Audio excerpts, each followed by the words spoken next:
Someone wanted me to point out what God says about fighting in the second chapter of the Quran, verse 216.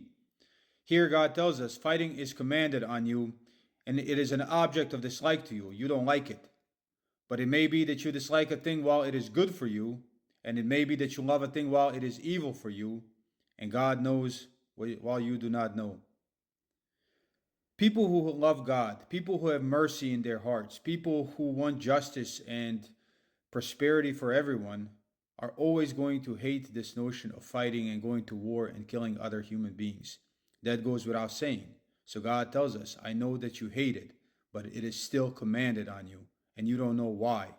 It may be that it's good for you, and it may be that you hate a thing that is good for you while loving a thing, like for example, not fighting, while it is bad for you. All it takes for evil to prosper is for good men to do nothing. Look at our history. Look at the so-called history of humanity. Look at the North American slavery era. Look at the colonial era. Look at the South African apartheid. Look at what French did in Indochina and North Africa. Look at the Holocaust. Look at the Rwandan genocide. Look at genocides all over the world. And look what Zionism is doing right now.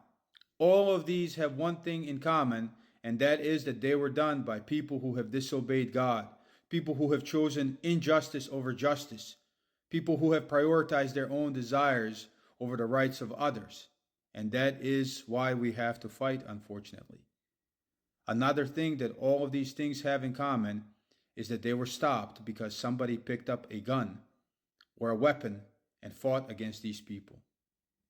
Fact remains that as long as people choose to disobey God, as long as they choose to be unjust, as long as they choose to be murderers, as long as they choose to be oppressors, fighting will be commanded on all of us. And this is what you have to understand.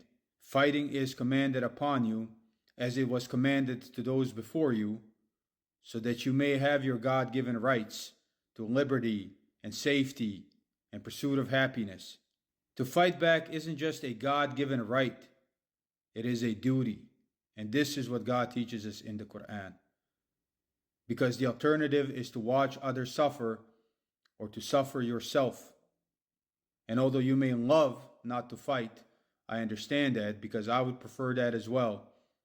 The consequence of that may be watching suffering or suffering yourself or even participating in the oppression of others. And this is why God says that we have to fight. God tells us in the Quran, and what reason do you have not to fight in the way of God, while the weak from among the men and women and children plead, Our Lord, cause us to go forth from this town whose people are oppressors, and give us from you a guardian, and give us from you a helper. Fighting is commanded on you, and even though you hate it, you may be hating something that is good for you, and you may be loving things that are bad for you. This is what you have to understand. God knows while we do not know. Peace be with you.